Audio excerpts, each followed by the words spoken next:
Hi everyone! Welcome back to channel today. We talking about English story. Let's go! Sarah hurried through the city streets, her mind filled with thoughts of an important presentation at work. She was an architect, but lately her designs felt cold and lifeless. She wanted to create something meaningful but couldn't find the inspiration.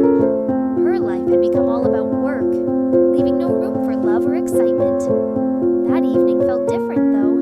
The sky was painted with shades of orange and pink as the sun set. As she walked, she felt an unusual pull toward a park she had passed many times, but never entered. Curious, she followed her instinct and stepped inside. The park was peaceful, with trees swaying gently in the breeze, and a stone fountain at its center. As she approached the fountain, she noticed a man standing by it. He looked out of place, dressed in old-fashioned clothes, a long, dark coat, polished boots, and a vest that made him look like he belonged in a different century.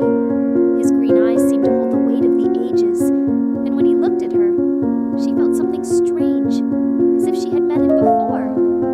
"Hello," he said, his voice deep and kind. "It's been a long time." Sarah stared at him, confused. "Do I know you?" The man smiled, but there was a sadness in his eyes. "Not yet, but you will. My name is Alexander, and I've been waiting for you for centuries." Sarah felt a chill run down her spine. This had to be a joke, right? But his gaze was serious, almost desperate. "What are you talking about?" she asked. "I was once a nobleman, living in the 18th century," Alexander began. "I loved a woman more than anything, but we were separated by fate. Before I died, I was cursed to live through time searching for her. That woman is you, Sarah. You've been reincarnated, and I finally found you." Sarah couldn't believe what she was hearing. This man was claiming she was his long-lost love from hundreds of years ago. It was crazy, impossible, and yet something deep inside her stirred, something that made her want to believe him. "You don't believe me," Alexander said softly. "I understand. Let me show you." Before Sarah could react, he gently took her hand. The world around them shifted, and suddenly they were no longer in the park. Sarah found herself in a grand ballroom, filled with people dancing in elegant clothes from centuries ago.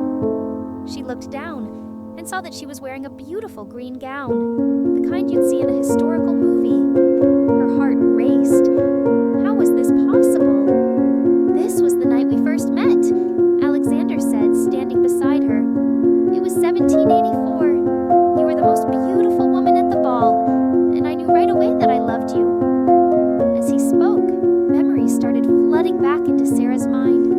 Memories that didn't make sense. She remembered dancing with Alexander that night. She remembered laughing with him under the stars, feeling like she had known him forever.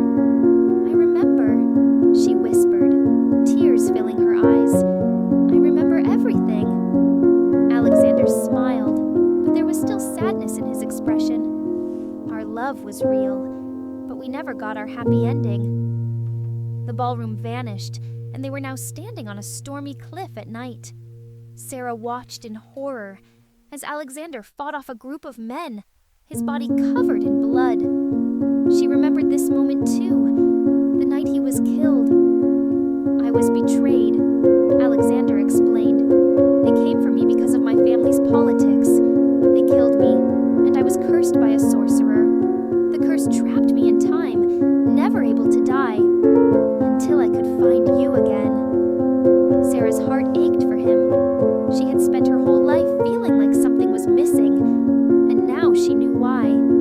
She had been waiting for him, just as he had been waiting for her. The stormy scene faded, and they were back in the park by the fountain. Alexander took her hand again, his eyes full of love. "I don't want to lose you again," he said quietly. "But to break the curse, we have to give up everything. Our lives here, our futures.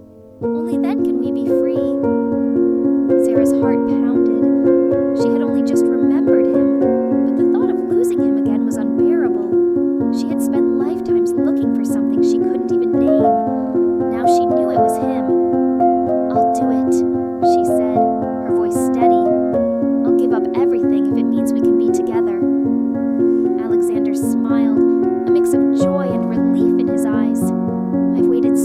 wrong to hear you say that." The sun had set, and the park grew darker as a strange, glowing light surrounded them. Sarah felt a warm energy filling her, as if the universe itself was supporting their love. They walked together to the fountain, the air buzzing with power. The water in the fountain began to glow, and Alexander looked at her with pure love in his eyes. "This is it," he said softly. "Our love will break the curse." As they stepped into the glowing water, the world around them dissolved into light. When Sarah opened her eyes, she found herself in a vast, starry space.